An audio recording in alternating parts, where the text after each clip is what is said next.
Excellencies, infrastructure for resilient island states Iris का launch एक नई आशा जगाता है, नया विश्वास देता है।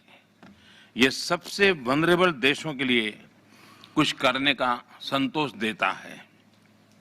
मैं इसके लिए coalition for disaster resilient infrastructure CDRI को बधाई देता हूं। इस महत्वपूर्ण मंच पर मैं ऑस्ट्रेलिया और यूके समेत सभी सहयोगी देशों और विशेषकर मॉरिशस और जमैका समेत छोटे द्वीप समूहों के लीडर्स का स्वागत करता हूं, उन्हें हार्दिक धन्यवाद देता हूं।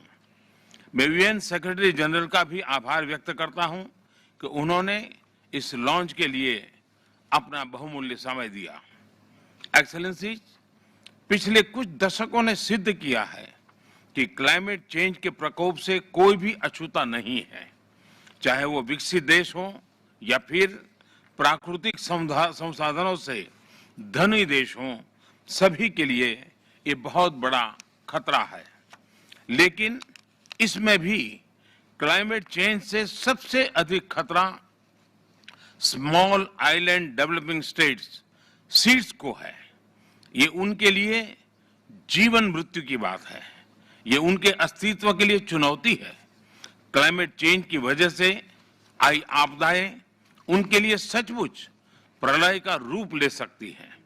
ऐसे देशों के क्लाइमेट चेंज न सिर्फ उनके जीवन की सुरक्षा के लिए बल्कि उनकी अर्थव्यवस्था के लिए भी बड़ी चुनौती है।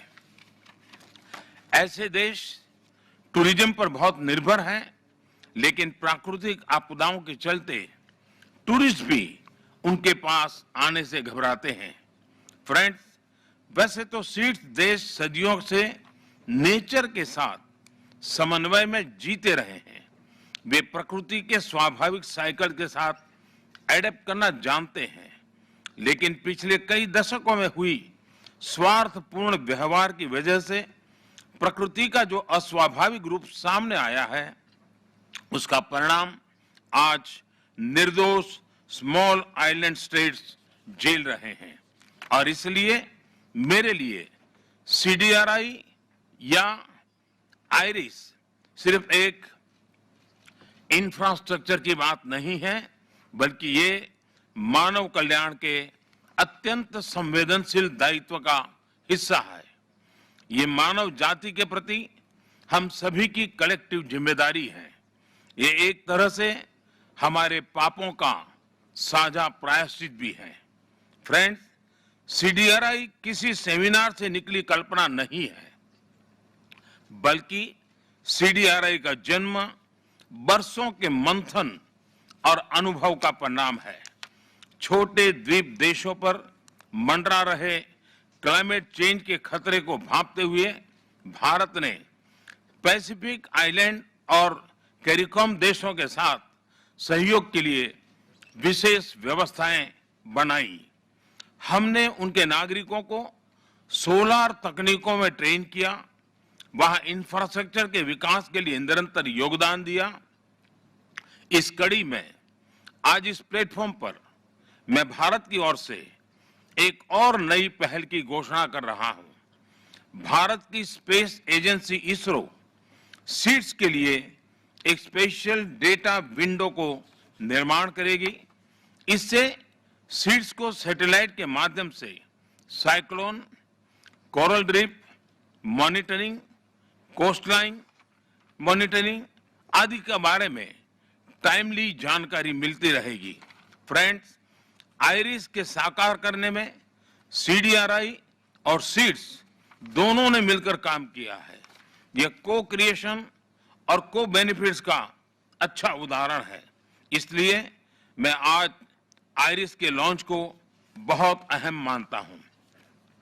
आईरिस के माध्यम से सीड्स को टेक्नोलॉजी, फाइनेंस, जरूरी जानकारी तेजी से मोबिलाइज करने में आसानी होगी।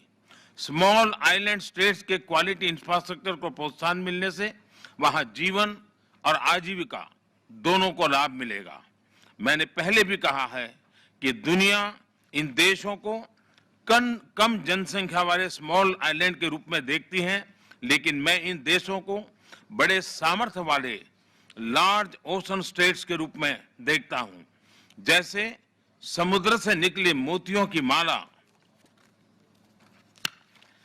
सबकी शोभा बढ़ाती है, वैसे ही समुद्र से घिरे सीड्स विश्व की भी शोभा बढ़ाते हैं।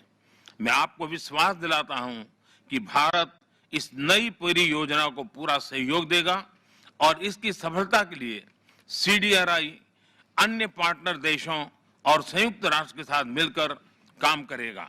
सीडीआरआई और सभी छोटे द्वीप समूहों को इस नई पहल के लिए फिर से बधाई और शुभकामनाएं। बहुत बहुत धन्यवाद।